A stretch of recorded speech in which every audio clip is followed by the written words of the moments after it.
Nerdcast assemble! Stay dandy, baby.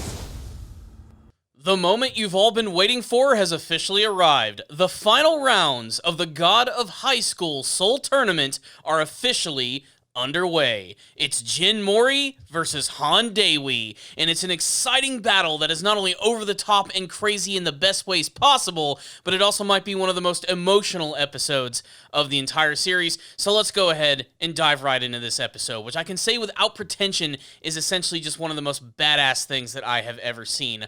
That being said, I have a feeling that this episode is going to be very divisive amongst people. I think you're either really going to love the animation style of this episode or you're going to hate it. There's no in-between about it, as this was easily the most experimental episode of The God of High School. I mean, the big final moments where both Mori and Daewi are just going at each other with everything that they have definitely features one of the biggest artistic changes that I've actually seen from the show. And for me personally, I thought it was great. I think it really amplified the tension and emotion in this episode. But before we even get to that, let me just talk about some other parts of the episode which I think are just as equally important as the actual battle itself. First and foremost, I do have one disappointment with this episode. I wanted a full episode devoted to watching Jin Mori battle against this Brazilian guy. Like, I just wanted to see more of his unique style, and while we did get to see a few seconds of their fight, I think it would have been really cool to actually see something like this. Of course, it was inevitable that Mori was going to be battling against Daewi in the finals. I still would have liked to have actually seen a little bit more from their battle. But really, the focus of this episode is not so much on this final battle as it is on Daewi himself, who's a surprisingly complex character, and I have to say, for a series which is known all for its action, this episode had a surprising amount of character depth for him, and it's all tied to his actual story of him trying to save his friend, Seung-tae. And what's really, of course, devastating about this episode is that we know that in the previous one, we got to see that his condition was worsening, and originally I thought that that's the reason why he was going so hard on Mira, because essentially he was just so angry at this situation. And while it was a little bit of that, there's a whole nother subplot going on in this episode where he actually goes to see Park Moojin, and he asks him that if he wins this tournament, can they use the nano machines that they use during this tournament to actually heal his friend.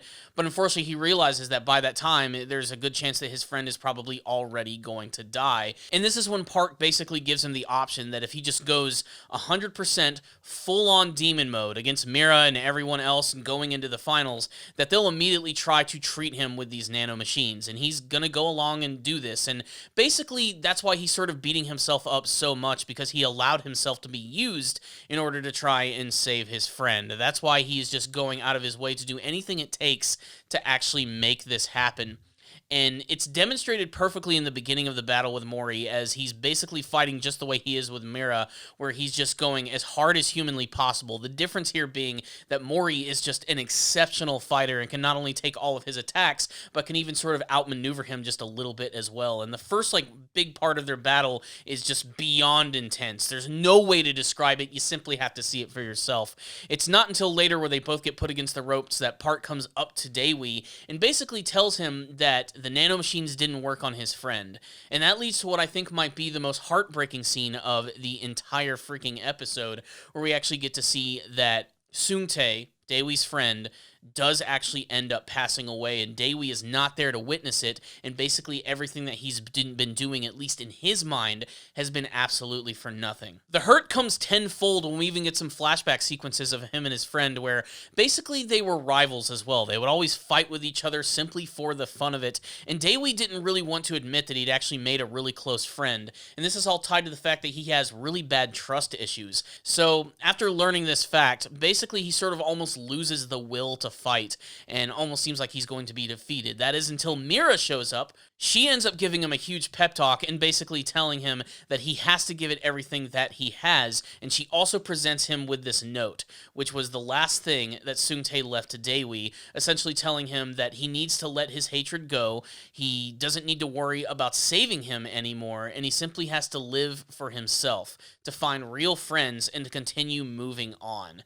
It basically frees Daewi in this moment and allows him to fight in a way that is more competitive in the way they actually fought with his friend. And that leads to probably the craziest scene of the episode, where the art style just goes in a completely crazy direction of him and Mori basically having the final part of their fight where they actually seem to enjoy it. They get a thrill out of the battle here.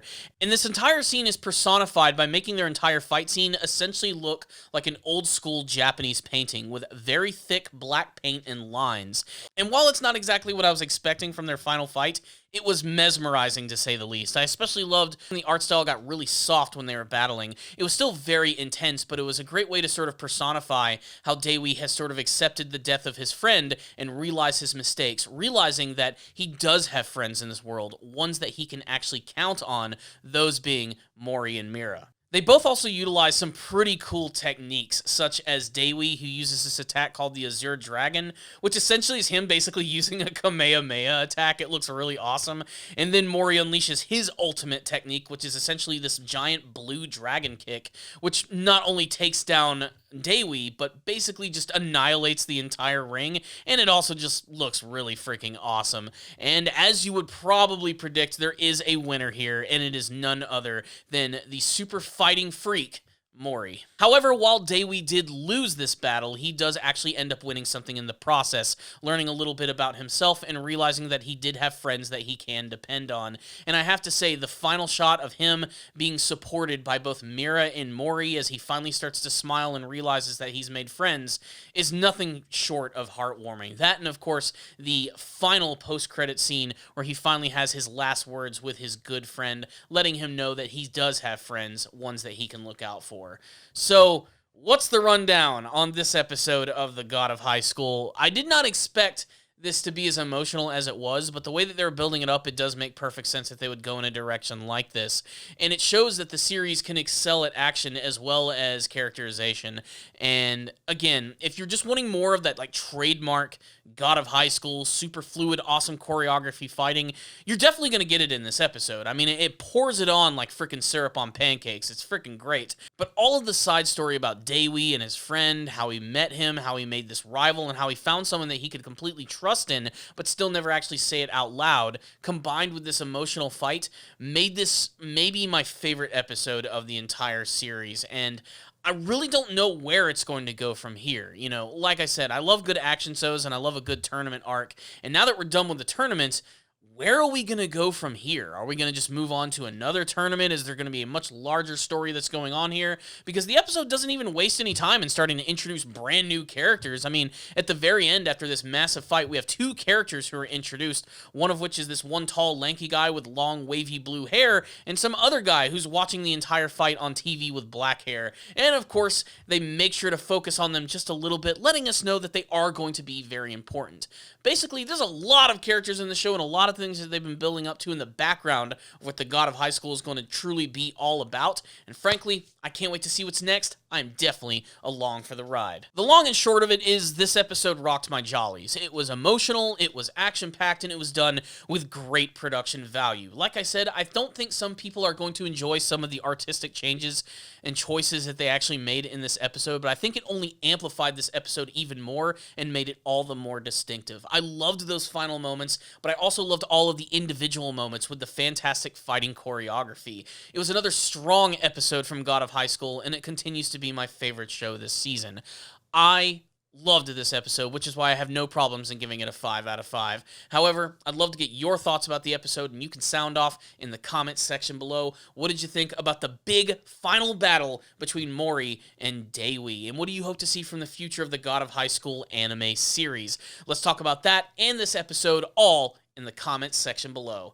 So thank you guys so much for watching this review. Please subscribe to the channel for more videos just like this one. I'm reviewing a ton of anime this season, so make sure to check out all of those videos as they are released. Remember, if you are subscribed, make sure to hit that little bell notification icon. It's actually going to let you know when all of my videos are released. And if you liked this video, make a fist, make a kick, hit that like button. It helps out these videos a lot, and I would really appreciate it.